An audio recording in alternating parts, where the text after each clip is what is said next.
നമസ്കാരം. ചെങ്ങന്നൂർ ക്രിസ്ത്യൻ കോളേജിൽ ABVP പ്രവർത്തകനായിരുന്ന വിശാലിനെ campus front പ്രവർത്തകർ കൊലപ്പെടുത്തിയ കേസിൽ എല്ലാ പ്രതികളെയും വെറുതെ വിട്ടു.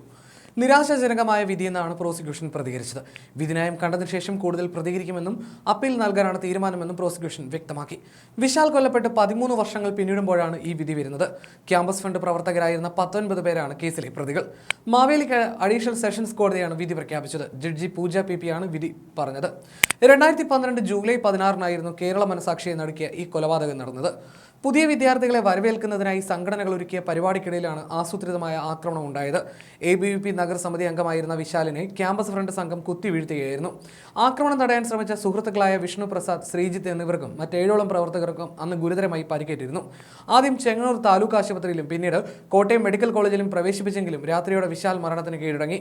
മെഡിക്കൽ കോളേജിലേക്കുള്ള യാത്രക്കിടയിൽ പോപ്പുലർ ഫ്രണ്ടുകാരാണ് തന്നെ കുത്തിയതെന്ന് വിശാൽ സുഹൃത്തിനോട് പറഞ്ഞത് പ്രോസിക്യൂഷൻ പ്രധാന തെളിവായി കോടതിയിൽ ഹാജരാക്കിയിരുന്നു. സംഭവ സ്ഥലത്ത് നിന്ന് ലഭിച്ച മൂന്നാം പ്രതി ഷെഫീഖിന്റെ തിരിച്ചറിയൽ കാർഡും പ്രതികളുടെ മൊഴിപ്രകാരം കണ്ടെടുത്ത മാരകായുധങ്ങളും കേസിൽ നിർണായകമായി. 20 പ്രതികൾക്കെതിരെയാണ് ക്രൈംബ്രാഞ്ച് കുറ്റപത്രം സമർപ്പിച്ചത്. കേസിൽ സ്പെഷ്യൽ പ്രോസിക്യൂട്ടറെ നിയമിക്കുന്ന കാര്യത്തിൽ തുടക്കത്തിൽ LDF സർക്കാർ വിമുഖത കാട്ടിയത് വലിയ വിവാദമായിരുന്നു. ഒടുവിൽ കേന്ദ്ര ഇടപെടൽ ഉണ്ടാകുമെന്ന സാഹചര്യത്തിലാണ് അഡ്വക്കേറ്റ് പ്രതാപ് G പടിക്കലിനെ സ്പെഷ്യൽ പ്രോസിക്യൂട്ടറായി നിയമിക്കാൻ സംസ്ഥാന സർക്കാർ തയ്യാറായത്. പ്രതികളെ തിരിച്ചറിയാതിരിക്കാൻ ഒരേ വസ്ത്രം ധരിച്ച് അവർ കോടതിയിലും ഹാജരായെങ്കിലും സാക്ഷികൾ എല്ലാവരെയും കൃത്യമായി തിരിച്ചറിഞ്ഞു എന്നത് പ്രോസിക്യൂഷന് കരുത്തായി മാറിയിരുന്നു. പ്രദേശത്തെ ലവ് ജിഹാദ് ഉൾപ്പെടെയുള്ള പോപ്പുലർ ഫ്രണ്ട് നീക്കങ്ങളെ വിശാലും സുഹൃത്തുക്കളും എതിർത്തതിലുള്ള വൈരാഗ്യമാണ് കൊലപാതകത്തിലേക്ക് നയിച്ചതെന്നായിരുന്നു പ്രോസിക്യൂഷൻ വാദിച്ചത്. കൊലപാതകത്തിന് പ്രത്യേക പരിശീലനം ലഭിച്ച സംഘമാണ് കൃത്യം നടത്തിയത്. കൃത്യത്തിനു ശേഷം കായംകുളത്തെ പോപ്പുലർ ഫ്രണ്ട് ഓഫീസിലടക്കം പ്രതികൾ ഒളിവിൽ കഴിഞ്ഞിരുന്നു.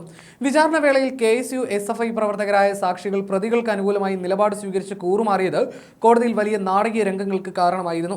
പോപ്പുലർ ഫ്രണ്ട് കൊലപാതകങ്ങൾ നടത്തുന്നതായി അറിയില്ല എന്ന് പറഞ്ഞ SFI-കാരനായ സാക്ഷിയോട് മഹാരാജാസ് കോളേജിൽ കൊല്ലപ്പെട്ട അഭിമന്യുവിനെ കുറിച്ച് അറിയില്ലേ എന്ന് പ്രോസിക്യൂട്ടർ കോടതിയിൽ ചോദിച്ചത് വലിയ വാർത്തയായിരുന്നു.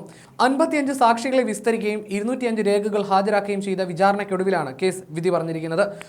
ലോക്കൽ പോലീസും ക്രൈംബ്രാഞ്ചും മാറി മാറി അന്വേഷിച്ച കേസിൽ 3 DYSP-മാരാണ് അന്വേഷണം പൂർത്തിയാക്കിയത്. പ്രതാപ് G പടിക്കലിനൊപ്പം അഭിഭാഷകരായ ശ്രീദേവി പ്രതാപ്, ശില്പ ശിവൻ, ഹരീഷ് കാട്ടൂർ തുടങ്ങിയവർ പ്രോസിക്യൂഷന് വേണ്ടി ഹാജരായിരുന്നു.